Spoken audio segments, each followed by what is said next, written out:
us, as Muslims, we must know what our purpose of life is.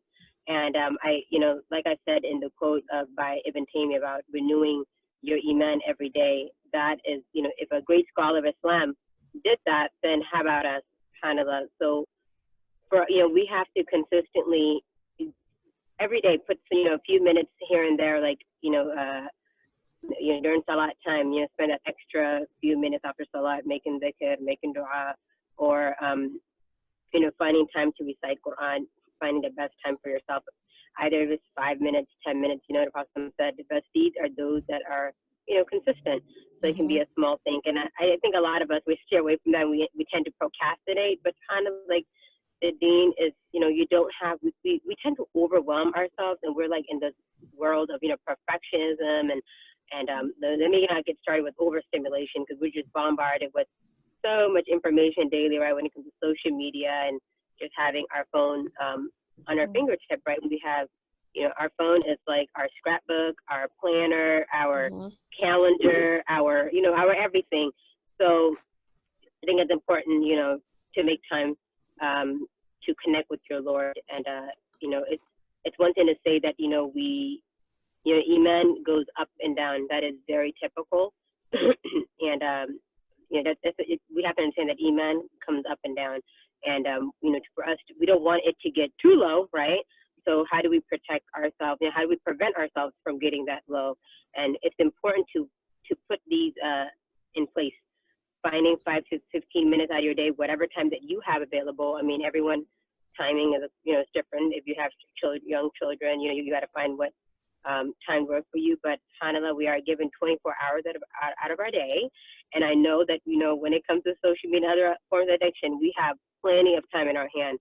So it's highly critical to put some time, when it comes to salat, making your prayers on time, making a goal. There was this one, a few years back, I took this course by this sister who studied Medina. She was given a course about just, how to, as a Muslim woman, how to, how to navigate your day, how to, make your day more successful. And one thing she said was that really that stayed with me to this day was after Fajr or the night before, write a list of your spiritual aspects.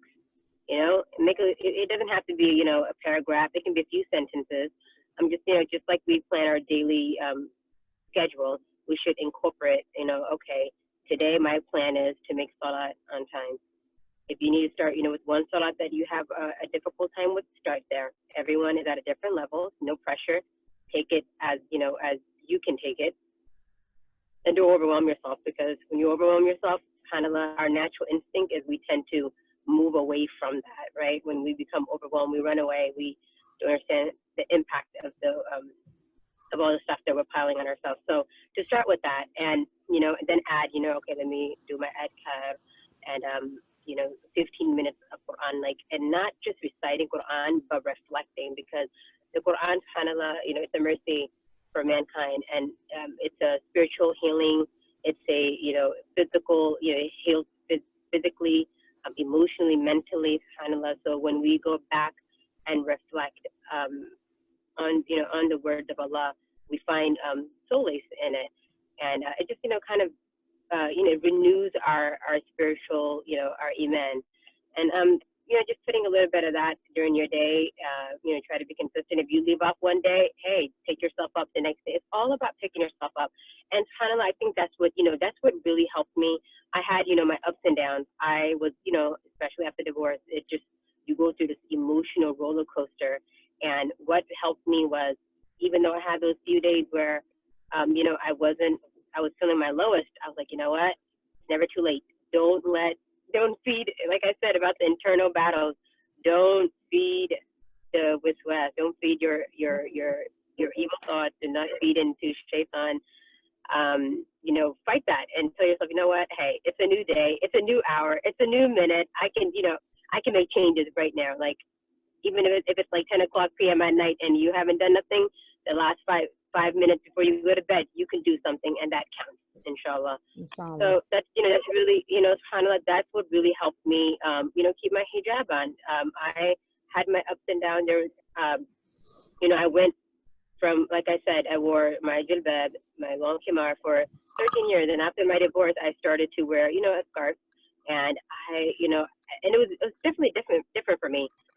But that's not what I found comfort in, because this, I tend to, I believe that hijab is it's the complete covering, not a face, but a complete covering of your body. Yeah. And that's what I believe in. And for me to kind of steer away and wearing dress that showed my body, I'm like, this is not the proper dress. I just it didn't sit right with me. But I went through that, and I knew I just didn't feel comfortable. 13 years of my life wearing this long baggy garment, and then to kind of go back and start kind of being covered less. And I said, well, I got to do something about it. So even if I had those moments, I would go to Juma on Friday, get my spiritual rejuvenation, um, just pick myself up, just kind of really picking yourself up. And I think, because we are so caught up in this high, fast paced life, and, we tend to forget. And as humans, we need reminders every day.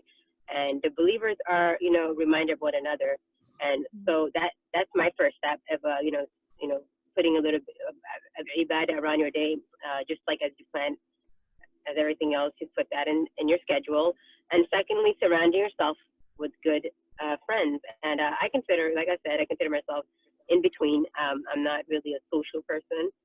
So I try to have, a few good friends. But even if you have that one friend, or if you don't, you just go to the masjid and just connect with some sisters. Even if there's a class around there's a class that provided in your community to attend to that, inshallah, because when you see other people striving, then you kind of, tell yourself, well, you know what, subhanAllah, we are all in this together, right? We are all in this journey together as Muslims, and I see them trying, and I'm trying. Sometimes we need that example. This is why the Prophet said, the believers are the reminders of one another.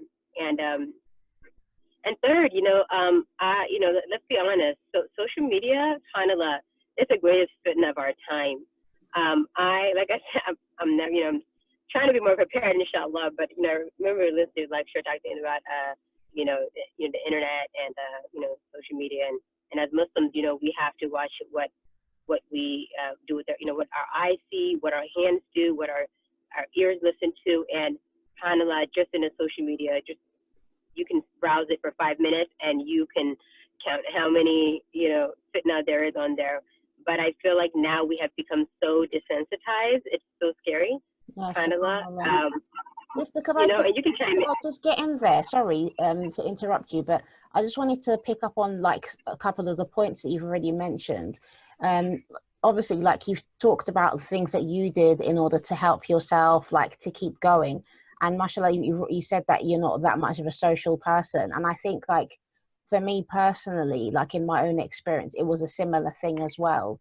When I was in a marriage, I knew that like the marriage was basically finished. Okay, so before I had got the divorce, there was like certain things I tried my best to draw closer to Allah as possible, basically, because I knew that like this is the only way I'm going to be able to get out of this situation.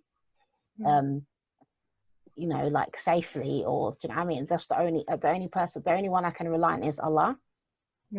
So and basically nobody knew what I was going through at the time either. So I mean, I'm a very private person, so nobody, even my family members, didn't know what was happening until I decided that definitely I'm going to leave and stuff. So I can understand like what you're saying, but what I wanted to ask as well with Sister Selwa, from the sisters that you've known, who've gone through this experience of being married to a Muslim and then getting divorced and then taking off the hijab, do you think that part of the reason why people kind of go away from Islam could be to do with just how they personally take responsibility for themselves? Because I think that with you, Sister Hayat, you've got this sense of personal responsibility that you take it very like seriously, because you've gone through many steps. Like you seem to like rationally take time to think about what you need to do, and even though you do feel sometimes like obviously the waswas says this kind of thing, we all go through this kind of kind of mental battles, but you know enough to, you got enough strength in yourself, enough drive to kind of force and push yourself to continue. And would you say that partly it could be because you have children and that kind of inspires you to kind of push forward? And I would ask as well, Sister Salwa, like the sisters that you've known that have left Islam, did they have children as well in their situation? And if so, what happened like with their children? So sorry, I don't know which one first. I know I'm asking a lot of questions. I'll chime in first. Said so many things, and my mind was just. Yeah, you know they have this saying. I don't have a quote to quote, but you know when your foundation is strong, everything else is a bit. You know, when you have a strong foundation, you know, come with it, it's not going to break you, right? Mm-hmm. And I think for me, that's you know, like I said, I started, you know, I'm a born Muslim. I reverted back to my religion at 18. Found religion back to, you know, on my own, and I studied, and I, you know, studied the books of Aqidah and, you know, Tawheed, and just gonna get connected with Allah in a different way. And that's when, you know, I'll be honest with you, I'm sure many born Muslims, you know, feel the same way. They can agree with me, but a lot of us were not told of why we wear our hijab, you know. So it's just like, okay, put it on, but I never knew what was the purpose of this. I just wore it. But when I, you know, came back to, you know, and I found Islam again on my own, you know, I read the ayats of hijab and, you know, the obligation of the Muslim, and, you know, just knowing Allah, you know, his attributes, you know, and that really helped me, that foundation, because I was able to return to that. So that's really important to have that foundation, because you always have something to kind of go back on, right? Mm-hmm. But, you know, my children would just, definitely my children, because like I said, I had, you know, 3 girls and I have a son, and, you know, my kids, is all they've seen, you know, of my kids are young. My youngest is 4 and my eldest is 12. So when I got divorced, you know, they were 3 years ago, they were a bit younger. And so, you know, I told myself kind of like, I have 3 girls and I, you know, I have to do better, and I got to set a better example, because I was very firm on that when it comes to, you know, implementing religion in my home. So for mom to change like this, you know, I would kind of speak to them about feelings and, you know, the change and the emotion, just being open to my children about it, right? But definitely my children, you know, was a driving factor for me. I don't know. Allah knows best. I can't, you know, comment on what would happen if I didn't have children, but alhamdulillah, they were definitely a driving force for me.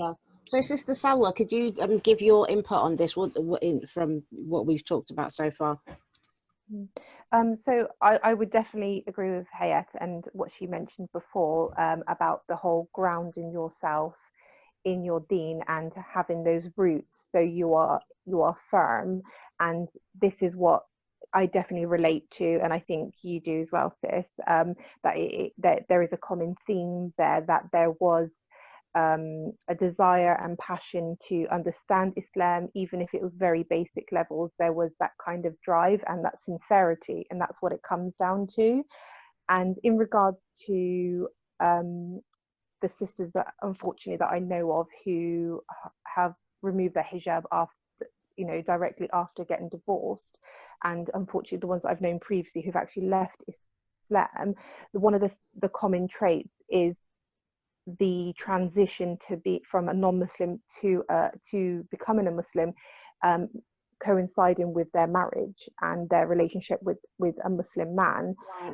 So you have to think, okay, maybe they were introduced to Islam through a man, but was the sincerity to learn about Islam for their own sake, for their own soul, or was it, I'm learning Islam and want to come into this because of this human being, because of this man? And so when that man is taken out the picture and that relationship fails, it just falls away from underneath their feet. And unfortunately, in regards to the children aspect, the couple of sisters that I do know who do have kids, they have completely removed Islam from their day-to-day life as well. And I understand from historical examples that sometimes this can be used as a tool to kind of get back and get revenge, you know, for the failure of the marriage. And so, well, you know, I will punish you by not letting your children know about Islam, or you know, learn their deen, or even, you know, have any time to ask about Islam or anything. They kind of just take them out completely. And unfortunately, this is what I've seen with the recent examples, that they've gone from encouraging their daughters to wear hijab or dress up in modest clothing, and now it's the complete opposite, unfortunately. And it's really, it's disturbing. It's quite, it's disturbing. It's very sad as well. It's very, very sad that even if you're having that dilemma and you're having that issue, and ultimately only God knows what's going on, why would you take that away from your children as well, especially if they have their father who's a Muslim? It's very messy, it's very complicated, and it goes back to the core thing that we've all spoken about and all agree about, is the foundation, the sincerity, and having those roots. And this is a separate subject, and I would love to talk about this another time, but in regards to, and it's a bit controversial as well, but in regards to reverts entering into a relationship or marriage without grounding themselves in the religion and really having that connection and love with Allah subhanahu wa ta'ala before they even thinking about loving another person. They need to love their creator and love who they are in this new way of life. And this is something that I feel plays into this whole situation as well. No, I definitely agree with you. And I think personally for me, this is one of the things that I always advise young sisters who are coming into the deen, any sisters actually, regardless of their age, to be honest, but especially the young sisters, because I find that they're more vulnerable. And, you know, when you're younger, obviously, like, you know, you can be more naive as well. So like, I will just be straight with them. I'll just ask them if they have, you know, a Muslim guy that they're interested in, or if they're recently married or something like that. I just ask them straight, because I want to know from them, like, what is it that they're more interested in? Are you interested in being married to a Muslim man, or are you interested in having a marriage as a Muslim woman? Do you know what I mean? Like, this is what I ask them, because and for those who aren't married, I always advise them, don't try to get married straight away. Learn about your religion first for yourself before jumping into a marriage. Yeah. I've actually seen an example of someone who's done this with multiple religions, depending on the religion of the man. So when it was a Jehovah Witness, she became a Jehovah. When that ended, the engagement ended, she left. And then it was a Sikh, and then she, you know, subhanAllah, and it really does highlight that women are very. They will sacrifice a lot and they will adopt another religion. And this example in particular, I know this sister who actually, she was the one who used to wake me up for Fajr, subhanAllah. She was the one who encouraged me to wear abaya, subhanAllah. And she, when her engagement ended with this Muslim, she left Islam. And I thought, like, I was completely, my mind was blown, because this was the person who used to ring me for Fajr, and she used to teach me about abayat and modesty, and then she could, it was this what kind of got me started, and kind of what was wrong. You know, I need to know what was wrong. I need to know what the problem was. I need to understand, you know, what's going on here, because to me she was better than me. To me she was, you know, and again it goes back to the ground and the rooting and the reason behind making that lifestyle choice and adopting a new way of life. Is what was the reason, that the main reason for you to change in the beginning. And you know, I think it's also, you know, gratitude. Like, we are not safe from misguidance. You know, this is why, you know, we're always asking Allah for guidance. We're asking Allah to not make us astray. So it's so important to always ask Allah, you know, for guidance, to keep you steadfast, because subhanAllah, none of us are safe from that. And that is just, you know, I think, you know, for me, you know, I'm grateful for that, and I just make dua, you know, Ya Allah, you know, alhamdulillah, thank you for keeping me steadfast, and keep me strong, because You never know. You never know what could happen. Yeah. SubhanAllah. And I think another thing that you mentioned as well, Sister Hayat, is having good company as well. This is important. And I think from my personal experience, alhamdulillah, like I've always, like there's always been people there that I can reach out to, you know, if I feel that, yeah, I need some, you know, I need that somebody to like at least listen, or to, you know, have this kind of relationship to keep you, you know, kind of level-headed. You know what I mean? Like sometimes when you're going through these kind of things, especially going through like a divorce and stuff, you can be quite emotional, in an emotional state. And as well, I think it's also important, on the flip side of that, when if you're the friend, or if you could, if you know these, you know a sister, just make sure that they know that you are there for them, kind of thing. And I think for some reverts, I think that can be difficult. I mean, it depends on the community, but one of the things that reverts do complain about is that, you know, when they take shahada, especially usually if it's in the masjid, when they take shahada, everybody's like so happy, and you know, giving all this, like showing them all this love, and everybody wants to give them a gift and a hug and all this kind of thing. But then like after that, it's just like, you know, it's like, what's going on? It's like there's like nobody's around anymore. Do you know what I mean? It's hard for people to get support. It's not, obviously it's not always like that, but it does happen quite often. So we need to think about ways to make sure that people know that we are there for them, I think. And I'm not saying that we don't do that, because I know in Newcastle we have a lot of, like, we've got like with the Islamic Centre, we've got an Islamic Diversity Centre here, and they do give reverts a lot of support as much as possible.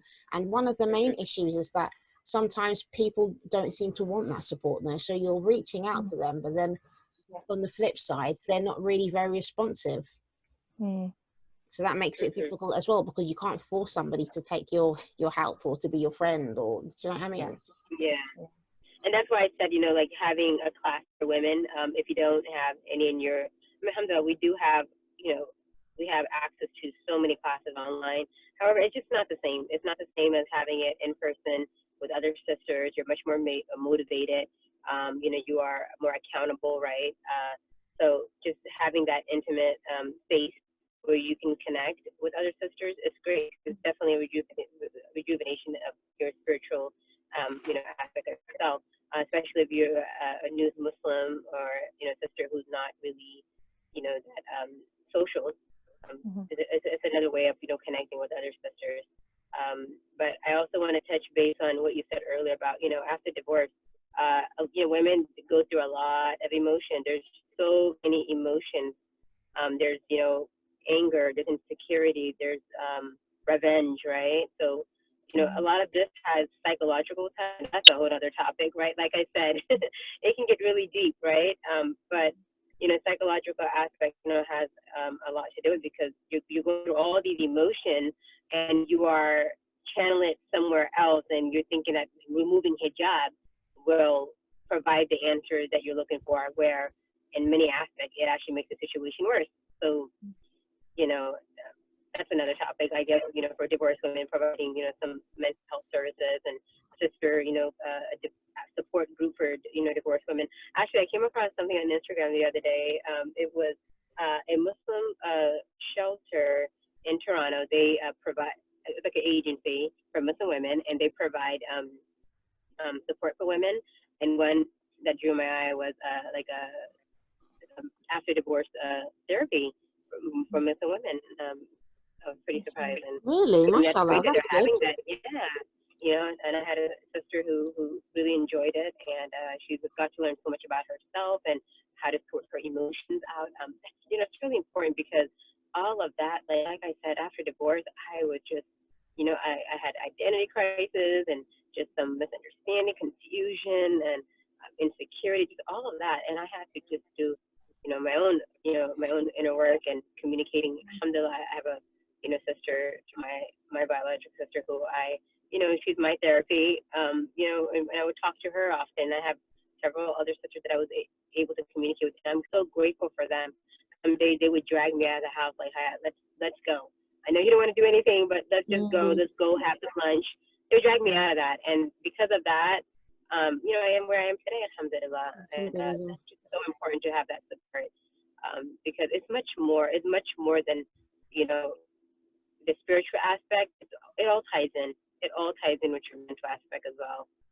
And I think as well, like, even saying that, I think that the early stages are quite critical to like this whole thing, because like if you're in a bad relationship, and maybe if you've reached out to a friend and they know that there's some issues there, and or after the marriage ends, even if you hadn't told anybody before that, if you do reach out to somebody once the marriage is over, once the separation has actually taken place, and you've got some support, it can make a big difference. Because something that Sister Salwa, you mentioned, I think yesterday, with regards to social media, and the women, when they get divorced and then taking off the hijabs, and then they start posting a lot of pictures of themselves on social media, for example. So like if people start doing these things after getting divorced, then it's like, you're putting yourself out there, showing yourself, without your hijab, and exposing yourself in this kind of, impermissible way.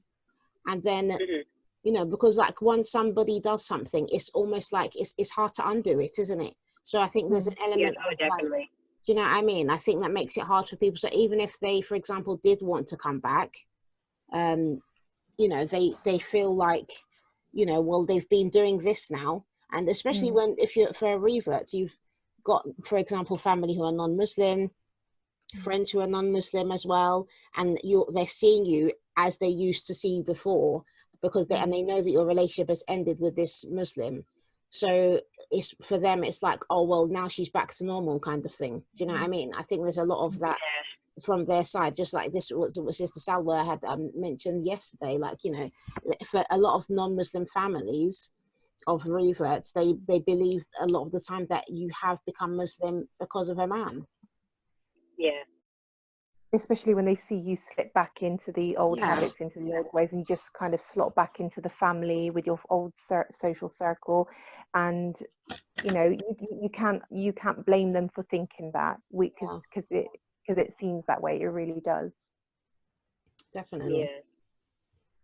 Yeah, subhanallah. Because I remember when I became Muslim, this was one of the things, like my mum, she was like, oh, you've got a boyfriend, don't you? That's just like, seriously? Like I felt so insulted. Like I really felt so insulted, because it wasn't the case. But like I thought, well, my mum, like, you should know me better than that. It's just not in my personality to do something because of what somebody else is trying to make me do it. Do you know what I mean? So yeah, but like, this is people's experience, this is what people see. So I just wanted to comment. I think it's because it happens a lot, right? So definitely a pattern. So that's the first response. I want to become Muslim. Oh well, who are you speaking to? That's just a typical response because of the consistent pattern that we have seen. I'm sorry, I just wanted to go back and comment on the